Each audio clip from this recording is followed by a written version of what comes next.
오늘은 마가복음 7장 말씀을 통해서 말씀을 깨닫는 지혜와 응답받는 기도의 은총이 우리에게 넘치게 될 줄로 믿습니다.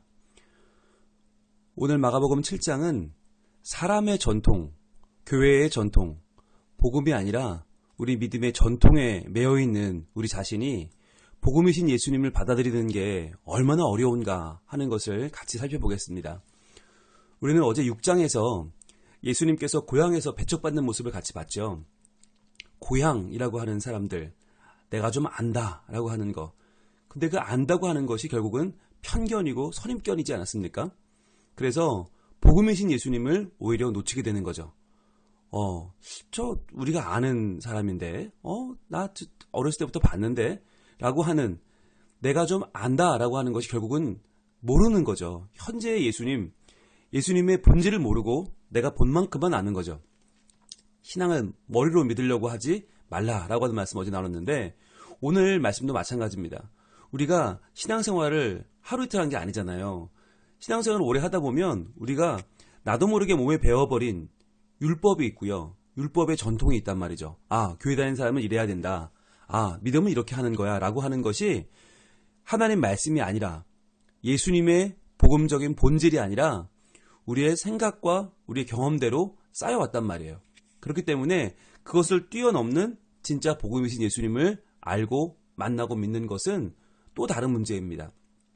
그래서 우리가 오래 믿을수록, 또 심지어 잘 믿는다고 할수록 예수님을 놓칠 수가 있다. 본질을 놓칠 수가 있다라고 하는 것을 오늘 우리가 이 말씀 가운데서 발견을 하고, 정말 잘 믿는 길은 무엇인가? 복음이신 예수님을 어떻게 믿어야 되는가? 우리가 다시 한번 깨달을 수 있기를 원합니다. 먼저 1절입니다. 바리새인들과 또 서기관 중 몇이 예루살렘에서 와서 예수께 모여들었다가 라고 시작을 합니다. 자, 바리새인과 서기관이면 가장 잘 믿는다라고 하는 사람들이죠. 율법을 가장 잘 알고 있고 하나님에 대한 이해가 가장 많고 가장 사람들의 존경을 받고 있는 그룹이에요. 자, 그런데 이렇게 신앙을 대표하는 사람들이 어디서 왔어요? 예루살렘에서 왔어요. 어디까지? 갈릴리까지 왔어요. 예루살렘은 남유다고 갈릴리는 저 북부 지방이니까 거의 지금 이 이스라엘을 횡단해서 온 거예요. 열심히 있는 거죠. 예수님 만나기 위해서. 왜 만나려고 그랬는가? 이게 중요한 거죠. 여러분, 예수님께 만나려는 사람, 예수님 만나는 사람은 지금 두 종류가 있어요. 하나는 간절한 소원을 가지고 예수님을 만나서 천국을 소유하길 원하는 사람들. 적어도 그분을 만나서 내 육신의 병을 치료하고 내 마음의 병도 치료하고 하나님 안에서 평강을 누리는 사람들이 있고, 또 한 그룹은 바로 이 바리새인과 서기관들처럼 예수님을 만나서 나의 신앙을 입증하려는 사람이 있어요. 내가 예수님보다 더 잘 믿어. 내가 예수님보다 더 훌륭해 라고 하는 것을 보여주기 위해서 예수님께 나오는 사람들이 있었다는 거죠. 그 당시 예수님이 인기를 끌고 많은 사람들이 좋아하고 많은 사람들이 예수님을 추앙하니까 그 예수님보다 자기가 낫다는 것을 증명하고 싶은 사람들이 생긴 거예요. 왜? 그래야만 우리가 신앙인이라는 것을 더 드러낼 수 있으니까 말이죠. 그 이유가 이전에 나옵니다. 그의 제자 중 몇 사람이 부정한 손, 곧 씻지 아니한 손으로 떡 먹는 것을 보았더라 그랬습니다. 이 보았다고 하는 것이 마치 파파라치처럼 계속 기회를 노린 것이죠. 예수님이 뭐 잘못하는 게 없나, 그 제자들은 잘못하는 게 없나 계속 감시하고 지켜보다가 결국 발견한 거예요. 뭘? 부정한 손, 곧 씻지 아니한 손으로 떡 먹는 것을 본 거죠. 여러분, 이걸 하나 찾아내려고 그 먼 길을 달려왔다는 거예요. 예루살렘에서부터 갈릴리까지. 자, 그런데 여러분, 그럼 우리가 생각할 때 부정한 손, 씻지 아니한 손으로 떡을 먹었다. 잘못한 것 같잖아요. 큰 문제가 되는 것 같잖아요. 그런데 여기서 부정한 손이라고 하는 말이 중요한데, 원어로 보면 코이노스란 말이에요. 부정한, 코이노스. 코이노스가 뭐냐면 공통적인, 일상적인 이런 뜻이에요. 일반적인 손이란 말이에요. 일반적인 손. 이게 무슨 얘기냐? 여러분, 코이노스에서 나온 말이 코이노니아거든요. 코이노니아. 교회마다 있죠. 교제하는 공간이잖아요. 코이노니아, 교제하다. 우리가 서로 만나서 서로 나누는 이야기, 이거 다 코이노니아거든요. 살아가는 일상, 이게 다 코이노니아, 코이노스예요. 여러분, 이게 부정한가요? 이게 잘못됐나요? 일반적인 거, 이게 정상적인 거 아닌가요? 그런데 이 정상적인 것을 율법에서는 부정하다고 보는 거예요. 왜? 구별되지 않았기 때문에 특별히 종교적인 의미에서 구별된 걸 제외하고는 다 일상적인 것은 부정하다라고 보는 거예요. 여러분, 이게 뭘까요? 일반적인 것을 부정하다고 말하는 사람들은 누굽니까? 특별한 계층이죠. 우리만 특별해. 종교적인 의미에서 깨끗하다고, 거룩하다고, 구별된 거 외에는 다 더러워 라고 말하는 사람들은 누군가요? 나만 잘난 사람들이죠. 나잘난이죠. 여러분, 신앙인은 나잘난이 아닙니다. 신앙인들은 내가 믿는 하나님, 내가 사는 이 세상, 내가 만나는 사람들을 다 사랑해야만 합니다. 근데 이 당시의 종교 지도자들, 바리새인과 서기관들은 자기네가 특별하게 구별해서 깨끗하다, 거룩하다라고 한 걸 제외한 모든 것들은 다 부정하다고 본 거예요. 그러니까 부정한 손은 우리가 생각하는 뭐 더럽고 문제가 있는 손이 아니라 일상적인 손입니다. 코인 옷 쓰는 일상적인 손. 이것을 그거 더럽다라고 정죄한 거예요. 누가? 자기네가 자기네 전통으로 부정하다 정죄하면 부정한 게 되는 거예요. 여러분, 이것이 종교의 맹목적인 모습이죠. 종교의 아집이죠. 우리가 마음에 안 들면 그건 죄인이고 우리가 더럽다고 보면 그건 더러운 거다. 여러분, 이렇게 기가 막힌 종교, 세상과 과연 하나가 될 수 있을까요? 세상과 단절돼서 자기네끼리만 생각하고 믿고 따르는 종교. 그 당시에 바리새인과 서기관이 믿는 말씀이 그랬단 말이에요. 볼까요? 3절입니다. 3절부터 4절까지는 가로가 쳐져 있어요. 왜 쳐져 있냐면 가로는 어떤 성경에는 있고 어떤 성경에는 없다는 거예요. 어떤 성경에는 다 사본이거든요. 원본이 없어요. 사본인데 어떤 사본에는 있고 어떤 사본에는 없는 경우에 이렇게 괄호를 쳐놓습니다. 왜 괄호가 들어갔냐면 이 부분은 마가가 설명하는 부분이에요. 이 마가는 로마에 있는 교인들에게 쓴 복음서잖아요. 그들은 이 장로들의 전통을 잘 몰라요. 바리새인과 서기관이 왜 이렇게 부정하다고 말하는지, 아무것도 아닌 손을, 평범한 손을 왜 부정하다고 말하는지를 설명이 필요한 거예요. 그래서 3절과 4절은 설명이 들어가는데 이렇게 설명합니다. 마가는 바리새인들과 모든 유대인들은 장로들의 전통을 지키어 그랬어요. 자, 우리 분홍색 들고 장로들의 전통을 지키어 표시해 보세요. 장로들의 전통. 이건 하나님 말씀이 아니에요. 정확히 말하면 하나님이 주신 하나님의 계명이 아니고 장로들의 전통, 즉 인간의 전통을 만들어냈단 말이에요. 이 장로들의 전통을 우리가 한마디로 하면 이것이 바로 탈무드입니다. 탈무드. 여러분 유명한 유대인들의 교육 방법 탈무드 유명하죠. 그런데 이게 인간적인 교육 방법으로는 탈무드가 지혜 있는지 모르나 이것을 하나님의 말씀과 동등하다고 보면 안 되는 거죠. 하나님의 말씀인 계명과 절대로 동등할 수 없죠. 여러분 탈무드는 세 가지로 되어 있어요. 하나하나 보면 첫 번째는 미드라쉬인데 이 미드라쉬는 율법에 대한 주석서입니다. 이건 오래전부터 있던 거예요. 구약시대부터 있었어요.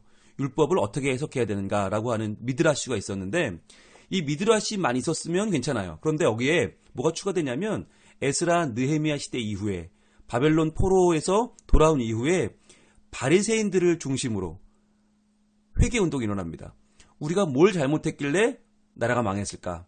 자세히 생각하면서 그 회개운동을 하면서 그들이 뭘 했냐면 뭘 잘못했는지를 한번 찾아보자. 그래서 우리의 잘못, 조상들의 잘못을 하나하나 다 기록한 거예요. 그러면서 뭐가 일어났냐면 그 율법을 지키자. 이제 우리는 그 율법을 지켜서 나라가 망하지 말자라고 하는 방향으로 엉뚱하게 나간 거죠. 그래서 율법이 아니라 하나님을 찾았어야 되는데 그들이 율법에 집중하면서 이스라엘 선민으로서의 정체성을 율법으로 회복하려고 했던 거죠. 그래서 종교개혁 운동을 하면서 율법 연구 작업이 활발하게 일어납니다. 이때 많은 구전 율법이 추가됩니다. 이 구전 율법은 예수님 당시 때까지는 아직 성문화가 되지 않았고 구전으로 계속 이어지고 오고 있었어요. 이때 유대인의 종교적인 또 도덕적인 것, 사회적인 생활 전반과 관계된 규정들을 모은 미시나라고 하는 미시나가 추가가 됩니다. 그러니까 미드라쉬를 추가해서 뭔가 삶에 대한 내용들을 구전으로 추가한 게 미시나고요. 이 미시나의 부족한 부분을 추가한 것이 게마라라고 하는 부분이에요. 그래서 미드라쉬와 미시나와 게마라 이 세 가지가 기원 후 800년경에 예수님 시대에 훨씬 더 나중에 하나로 집대성이 됩니다. 그게 탈무드가 되는 거죠. 예수님 당시에는 이 탈무드가 아직 완성되지는 않았지만 미드라시에 추가된 미시나가 구전으로 전승되고 있었던 때입니다. 자, 그래서 보면 손을 잘 씻지 않고서는 음식을 먹지 아니하며 그랬죠. 아니, 우리 당연하잖아요. 손 씻고 음식 먹는 게 당연하잖아요. 근데 이게 왜 전통인가? 여러분, 손을 앞에 1번이라고 되어 있죠. 1번 따라와 보세요. 뭐라고 되어 있어요? 또는 팔뚝까지라고 되어 있죠. 자, 음식을 먹는데 팔뚝까지 씻는 거예요. 여러분, 이거 좀 오버 아닙니까? 여러분, 우리가 밥 먹을 때 어딜 씻어요? 손을 씻죠. 손이라고 하면 손가락과 손바닥과 그래요. 손목까지는 씻을 수 있을지 모르겠어요. 팔뚝까지 씻는 건 좀 오버 아닙니까? 왜 그렇습니까? 나는 깨끗해, 나는 정결해 라는 것을 남에게까지 보여주려고 이거를 팔뚝까지 일부러 열심히 씻는 거예요. 나는 정결하다, 나는 깨끗하다.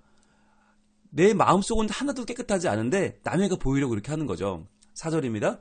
또 시장에서 돌아와서도 물을 뿌리지 않고서는 먹지 아니하며. 자, 물을 뿌리지 않고서는, 이게 밥티조라고 하는 단어예요. 밥티조 들어보셨죠? 세례하다, 세례를 베풀다는 말이 밥티조예요. 근데 세례를 베푼다는 말이 우리 장로교에서는 물을 뿌리는 게 세례잖아요. 그런데 원래 세례는 뭐예요? 물속에 담그는 거죠. 물속에 담그는 거. 그게 밥티조예요. 그러니까 목욕하지 않으면 이라는 뜻이죠. 물을 뿌리지 않고서는 앞에도 2번이라고 되어 있고 2번을 따라가면 또는 목욕하지 않으면 되어 있죠. 즉 시장에 돌아와서 시장 갔다 오면 목욕해야 되는 거예요. 여러분, 이게 이해가 안 되는 게, 그럼 목욕을 하려고 그러면 화장실 갔다 오면 목욕한다. 이건 말이 되죠. 근데 왜 시장에 갔다 오면 목욕을 하죠? 시장엔 누가 있어요? 많은 사람들이 있잖아요. 그 사람들과 내가 구별되고 싶은 거예요. 그 사람들과 똑같은 취급당하고 싶지 않아서 그 사람들과는 달라지고 싶어서 목욕을 하는 거예요. 이게 뭔가요? 나는 특별해 라고 하는, 내 신앙은 특별해, 나는 일반적인 사람들과는 달라 라고 하는 교만이죠. 그게 전통인 거예요. 그 외에도 여러 가지를 지켜오는 것이 있으니 잔과 주발과 놋그릇을 씻음이더라. 자, 잔과 주발, 놋그릇 씻는 거, 이것도 다 어떻게 씻어라, 어떤 방법으로 씻어라, 얼마나 씻어라, 이게 다 전통이 정해져 있는 거예요. 그렇게 안 하면 그 그릇은 부정한 거예요. 쓸 수 없는 거예요. 여러분, 이게 신앙을 잘 지키는 게 아니라 도리어 삶을 불편하게 만드는 거죠. 여러분, 신앙이란 어떤 것입니까?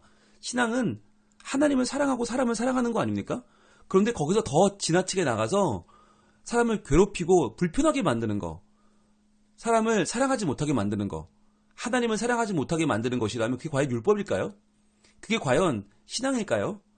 여러분, 하나님과 사람을 위한 것이 아니라 이건 전통을 위한 전통, 문자를 위한 문자가 된다면 오히려 사람을 괴롭히는 거죠. 사람을 죽이는 거죠. 분명히 우리가 알아야 되는 것입니다. 5절입니다. 이에 바리새인과 서기관들이 예수께 묻되 어찌하여 당신의 제자들은 장로들의 전통을 준행하지 아니하고 부정한 손으로 떡을 먹나이까? 라고 묻습니다. 여기서 묻되라고 하는 말이 에페로타오란 단어인데, 에페로타오는 신문하다는 뜻이에요. 그러니까 바리새인과 서기관은 지금 형사, 검사의 입장에서 예수님을 취조하는 거죠. 신문하는 거죠. 어찌하여 당신의 제자들은 장로들의 전통을 준행하지 않습니까? 여러분, 이렇게 말한 건 뭘까요? 예수님은 지켰단 말이에요. 근데 예수님께는 흠잡을 게 없는데 제자들이, 그 12명도 다도 아닌 그 중에 일부가 장로들의 전통을 준행하지 않았어요. 그걸 이제 문제 삼는 거예요. 왜 부정한 손으로, 왜 일상적인 손으로 떡을 먹느냐? 왜 특별하게 구별된 사람으로 살지 않고 왜 사람들과 똑같이 어울리려고 하느냐? 문제를 삼는 거예요. 장로들의 전통을. 자, 분홍색으로 쳐보세요. 장로들의 전통. 이걸 문제 삼는 거예요. 미시나를 문제로 삼는 거죠. 그랬더니 예수님 뭐라고 하십니까? 6절입니다. 이르시되 이사야가 너희 외식하는 자에 대하여 잘 예언하였도다. 기록하였으되. 자, 이사야의 말씀으로 대답을 합니다. 이 백성이 입술로는 나를 공경하되 마음은 내게서 멀도다. 입술로는 나를 공경해요. 말로는 청산유수예요. 그런데 마음은 내게서 멀도다. 그 마음이 무엇입니까? 마음이 카르디아라고 하는 단어인데, 이 카르디아는 뭐의 번역이냐? 바로 레브입니다. 레브. 우리가 너무너무 잘 아는 단어죠? 구약의 레브는 뭐예요? 심장이에요. 심장. 내 몸에 피를 공급하는 가장 중심이 뛰는 심장, 레브가 카르디아인데, 이것이 하나님에게서 멀다는 거예요. 우리의 심장이 하나님에게서 멀게 뛰고 있다는 거예요. 입술로는 하나님, 하나님, 율법 그러는데 그 마음속은 하나님께서 멀다. 왜 그렇습니까? 예수님에 대해서 부정한 손으로 떡을 먹는다라고 지적하고 있잖아요. 여러분, 이 손이 어떤 손이에요? 이 손이 과연 이게 물 묻히냐, 물 어디까지 묻히냐, 이걸 따져야 되는 손입니까? 아니면 그 손에서 베풀어지는 놀라운 역사들, 그 손에서 베풀어지는 사랑과 은혜와 그 손에서 베풀어지는 치유의 사역들, 놀라운 하나님의 증거들을 바라보며 하나님께 영광을 돌리고 그 복음이신 예수님을 믿어야 되는 그러한 손입니까? 여러분, 이 당시에 이 손에 대한 사람들의 시각이 어땠나? 여러분, 중요한데요. 왜 지금 이 바리새인과 서기관들이 예수님의 손에 대해서, 제자들의 손에 대해서 이렇게 집중하고 걸고 넘어지고 있는가? 여러분, 바로 전장 6장의 마지막 부분 한번 볼까요? 6장 마지막 부분 6장 53절부터 한번 보겠습니다. 자, 바로 전에 있어요. 6장 53절, 건너가 게네사렛 땅에 이르러 대고 배에서 내리니 사람들이 곧 예수인 줄 알고, 자, 예수님을 바라보고 사람들이 이렇게 반응했다는 거예요. 55절부터 그 온 지방으로 달려 돌아다니며 예수께서 어디 계시다는 말을 듣는 대로 병든 자를 침상째로 메고 나오니, 그 다음 어떻게 해요? 56절 마지막입니다. 아무데나 예수께서 들어가시는 지방이나 도시나 마을에서 병자를 시장에 두고, 노란색 들고 표시합니다. 예수께 그의 옷가에라도 손을 대게 하시기를 간구하니 손을 대는 자는 다 성함을 얻느니라. 다시 한번, 예수께 그의 옷가에라도 손을 대게 하시기를 간구하니 손을 대는 자는 다 성함을 얻느니라. 이게 예수님 손이었어요. 손을 대는 자는 다 성함을 얻어요. 마음도 치유되고 몸도 치유되고 영혼도 치유돼요. 그래서 예수께 그의 옷가에라도 손을 좀 대게 해달라고 간구하는 사람들이 많았다. 그런데 이것이 바리새인과 서기관의 눈에는 같지 않게 보인 거죠. 저 손이 뭐라고 저렇게 다 저 손을 구하는가? 저 손은 우리가 정죄하자. 저 손은 부정하다고 하자. 저 손은 거룩하지 않다고 하자. 저 손을 문제 삼자라고 일부러 예루살렘에서 여기까지 찾아온 것이죠. 그래서 그들에게 예수님 말씀하는 거죠. 야, 니들이 입술로는 나를 공경하는데 마음은 내게서 멀다. 레브, 심장은 내게서 멀다. 그러면 7절입니다. 사람의 계명으로 교훈을 삼아 가르치니 나를 헛되이 경배하는도다 하였느니라. 여러분, 하나님을 헛되이 경배할 수도 있어요. 예배는 하는데 그 예배가 하나님을 헛되이 예배하는 것.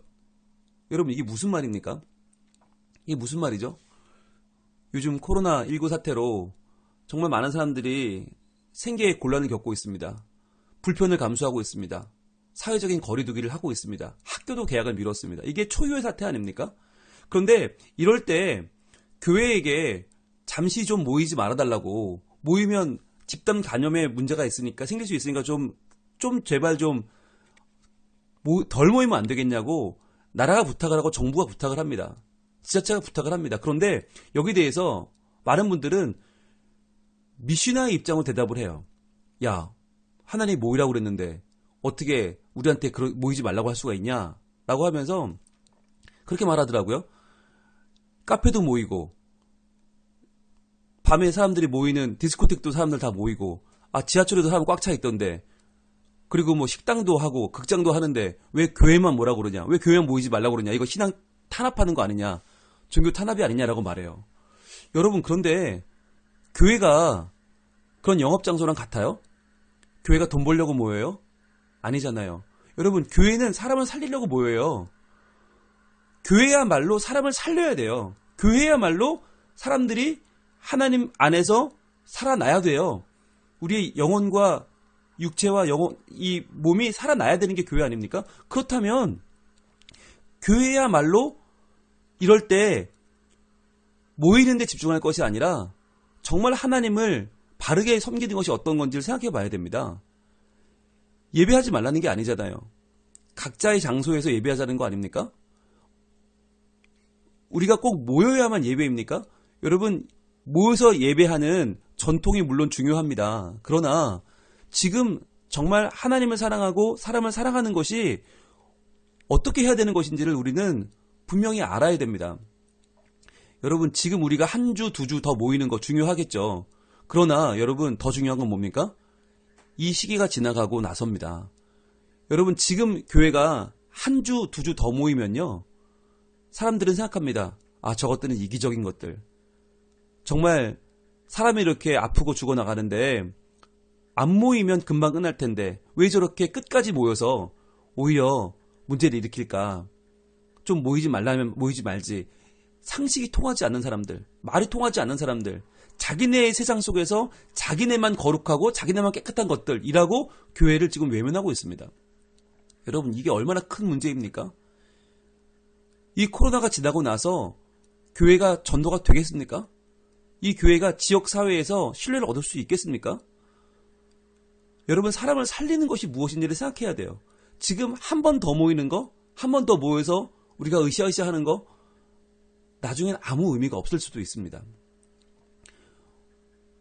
예수님은 지금 우리가 어떻게 신앙생활을 해야 되는가 중심을 말씀하는 거예요. 그런데 우리는 지금 바리새인이나 서기관들처럼 정말 지켜야 할 것이 아니라, 생명이 아니라, 복음이 아니라 우리의 전통, 우린 모여왔으니까, 팔뚝까지 씻어왔으니까, 시장 갔다 오면 목욕을 해왔으니까 그건 꼭 해야 돼 라고 말하고 있지 않느냐는 거죠. 예수님에게 대해서 사람을 살리려고 지금 어떻게든 사람을 구원받게 하시려고 노력하는 예수님께 부정한 손으로 지금 떡 먹는다고 손가락질하고 있는 모습이 지금 한국 교회는 아니냐는 거예요. 살려야 합니다. 하나님 나라, 사람을 살리는 나라입니다. 어떻게든 이 감염이 되지 않고 어떻게든 이 질병을 끝내야 됩니다. 그러려면 사회적 거리두기 해야 되고요. 그러려면 모이지 말아야 하고요. 그러려면 우리가 각자의 자리에서 조금 힘들지만, 만날 수 없지만, 안타깝지만, 그러나 우리가 거리를 두고 예배하는 거 훈련을 해야 됩니다. 그렇게 해야만 우리가 이 시대를 정말 복음에 의지해서 살아내는 하나님 자녀가 될 것입니다. 율법이 아닙니다. 전통이 아닙니다. 하나님을 올바로 알고 믿는 것입니다. 복음이신 예수님을 우리가 알고 믿고 그분 안에서 하나님의 계명을 지켜내기를 원합니다. 오늘 8절 말씀은 우리의 모습을 이렇게 보여줘요. 너희가 하나님의 계명은 버리고 사람의 전통을 지키느니라. 하나님의 계명을 버려요. 사람을 살리고 하나님을 살리는 거, 하나님을 경배하는 거, 이걸 버려요. 사람의 전통만 지키고 있다는 거예요. 사람의 전통. 여기서 지킨다고 하는 말이 크라테오인데 꽉 붙잡는다는 거예요. 꽉 붙잡는다. 무엇을? 사람의 전통을 꽉 붙잡고 이건 못 놔. 이건 내가 놓을 수 없어. 그러면서 하나님 계명은 버리고 있다는 거죠. 여러분, 교회를 살리는 길은 무엇입니까? 사람을 살려야 되는 거 아닙니까? 사람의 전통을 꽉 붙잡고 하나님 계명을 버리고 있는 어리석은 한국 교회에게 지금 예수님 말씀하십니다. 하나님의 계명을 붙잡아라. 복음을 붙잡아라. 그리고 교회를 살리고 이 시대를 살려내라 라고 말씀하십니다. 더 이상 부끄러운 모습을 당하지 않는 교회, 더 이상 답답한 모습으로 남에게 피해를 끼치지 않는 교회, 더 이상 뉴스에 오르내리지 않는 교회가 되길 바랍니다. 그래서 대부분의 교회가 이렇게 하고 있듯이 정말 아픔을 감수하고 같이 고통을 분담하고 이 시대를 함께 이겨낼 수 있기를 원합니다. 그래서 하나님께서 바라보시는 교회의 모습이 하나님의 계명은 버리고 사람의 전통을 지키고 있구나라고 하는 그런 어리석은 모습이 아니라 정말 진정한 하나님의 사랑, 복음 붙잡는 교회, 바로 우리 교회가 되기를 소망합니다. 기도하겠습니다. 하나님, 인간의 전통, 장로들의 유전, 이것을 붙잡고 예수님을 지금 공격하고 있는 바리새인과 서기관의 모습을 봅니다. 이것이 오늘날 우리의 모습은 아닙니까? 인간적인 전통에 매여서 복음이신 예수님을 외면하고 사람을 살리는 그 손을 부정한 손이라고 손가락질하고 있지 않습니까? 하나님, 어떻게든 교회가 이 코로나19의 사태 가운데에서 사람을 살리고 이 시대를 살려내는 하나님의 자녀들이 되게 하여 주시옵소서. 우리에게 믿음과 용기를 주시고 판단력을 주시고 바르게 이 세상을 이끌어가는, 선도해가는 생명의 공동체가 되게 하여 주시옵소서.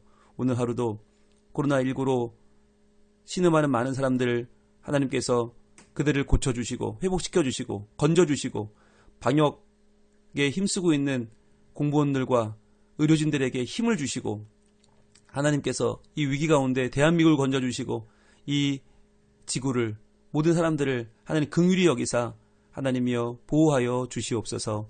예수님 이름으로 기도합니다. 아멘.